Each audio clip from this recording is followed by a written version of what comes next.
everybody, hi, I'm Suparna and welcome back to your FinFix. Today I'm going to review the 5th and 6th episode, that is the third week of Khatron Ke Khiladi 11. Two important things happened on this weekend. एक, the re-entry of Nikki Tamboli and two, the elimination of Saurabh Raj Jain. दोनों ही चीजें बहुत लोगों को unfair लग रही है और काफी चैटर चल रहा है सोशल मीडिया पे. तो I thought let me give you my views on this और उसके बाद हम बात करेंगे कि इस हफ्ते के सबसे बेस्ट परफॉर्मर्स कौन थे.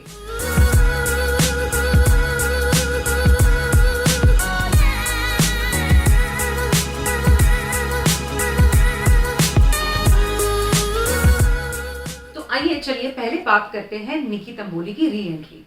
तो बहुत लोगों को ये शक था, मुझे भी काफी शक था कि निकी वापस आने वाली है, क्योंकि खतरों के खिलाड़ी में जनरली फर्स्ट वीक में एलिमिनेशन नहीं होता है. यहाँ पे लेकिन निकी ने बैक टू बैक स्टंट्स अबॉर्ड किए थे, यहाँ तक कि एलिमिनेशन स्टंट भी परफॉर्म करने से मना कर दिया था. ऐसे में makers could not really keep her, so they took her out of the show, के मेडल के रेस से बाहर कर दिया और फिर वापस लाया शो में. Definitely Nikki is back with a bang, वो काफी कॉन्फिडेंट लग रही है और जब तक मुझे लगता है कि इन्हें क्रीपी क्रॉलीज और क्रीचर्स और एनिमल्स के साथ स्टंट्स ना करने पड़े, तब तक I think Nikki can actually perform well. जहाँ पे फिजिकल स्ट्रेंथ की ज़रूरत है और जैसे कि पानी के स्टंट्स, हाइट के stunts, I think she can do quite well. लेकिन ये एंट्री अनफेयर तब लगती है जब उसी वीक में सौरभ राज जैन जैसे प्रॉमिसिंग प्लेयर एलिमिनेट हो जाते हैं. अब मैं बताती हूँ आपको कि ये डिसीजन फेयर था या नहीं. अब we all knew that Arjun Bijlani had the K medal और वो यूज कर सकते थे किसी भी स्टंट से बचने के लिए, लेकिन लास्ट मिनट मेकर्स ने जो है वो एक ट्विस्ट ला दिया कि वो अपनी जगह पे किसी और को भेज सकते हैं इस स्टंट में. अब सौरभ राज जैन तो बहुत अच्छा परफॉर्म करते जा रहे हैं, तो he definitely he did not deserve to be in the elimination stunt.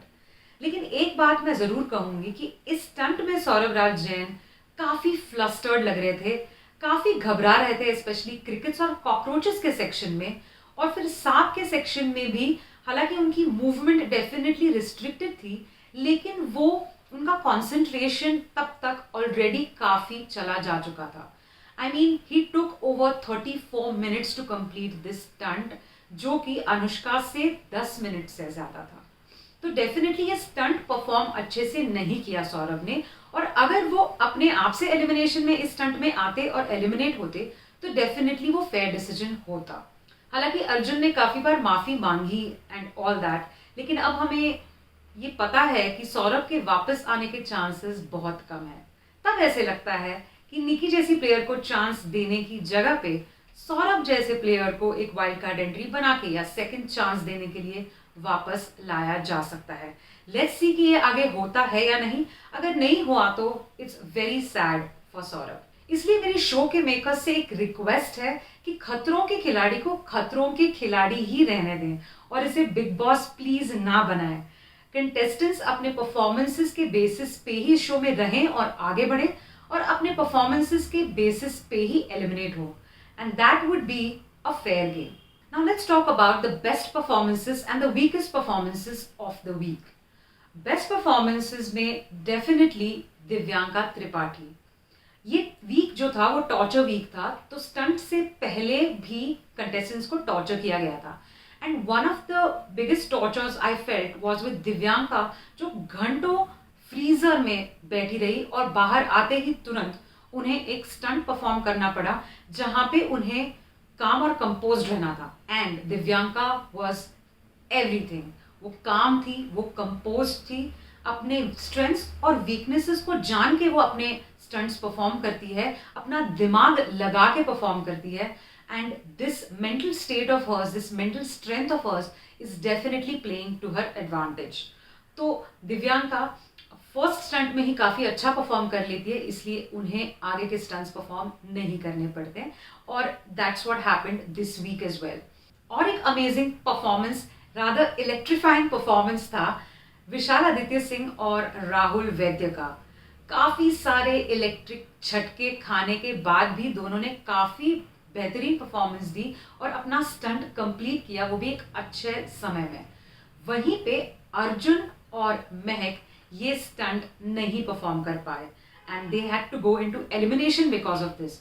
और जो अर्जुन और महक का परफॉर्मेंस है वो देखने के बाद एक्चुअली और ज्यादा रियलाइज हुआ कि विशाल और राहुल ने कितने अच्छे से ये स्टंट परफॉर्म किया है। These two are definitely players to watch out for. Rahul थोड़े अंडर द रडार रहे हैं, लेकिन जैसे से टाइम जा रहा है मुझे लगता है वो इम्प्रेस करते जाएंगे। और विशाल ने तो ऑलरेडी काफी इम्प्रेस कर दिया है, the way he handles and tackles his fears during the task. अब बात करते हैं वीकेस्ट परफॉर्मेंसेस की।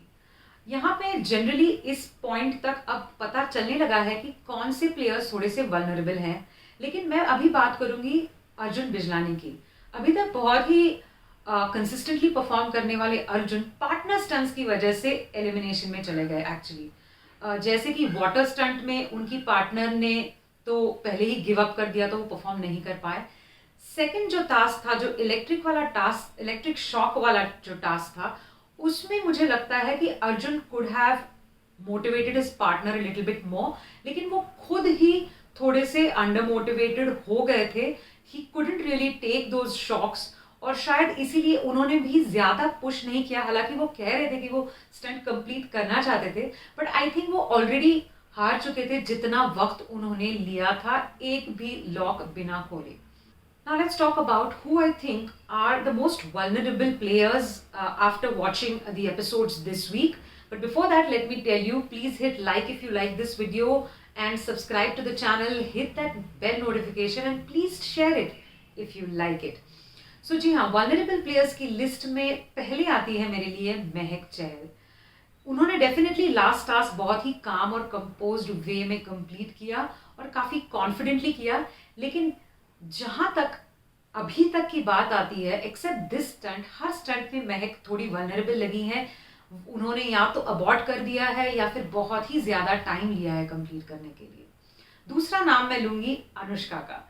Anushka is a very young girl और उनकी जो फिजिकलिटी है वो लेंड नहीं करती काफी सारे स्टंट्स के लिए, वो ले ही नहीं पाती हैं फिजिकली, और इसकी वजह से उनका मेंटल स्टेट ऑफ माइंड बहुत अफेक्ट हो जाता है स्टंट्स करते वक्त। जैसे कि हमने देखा उस आइस बॉक्स वाले टास्क में, जहां पे उन्हें कैप ढूंढनी थी ठंड में, लेकिन वो ढूंढ ही नहीं पा रही थी, वो सोच ही नहीं पा रही थी।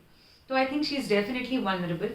The third name I will take is Nikki. Even though she came back and did a very good job at that water stunt, लेकिन जहां पे उनके फोबियाज प्ले में आएंगे, I am not very sure कि वो क्या करेंगी।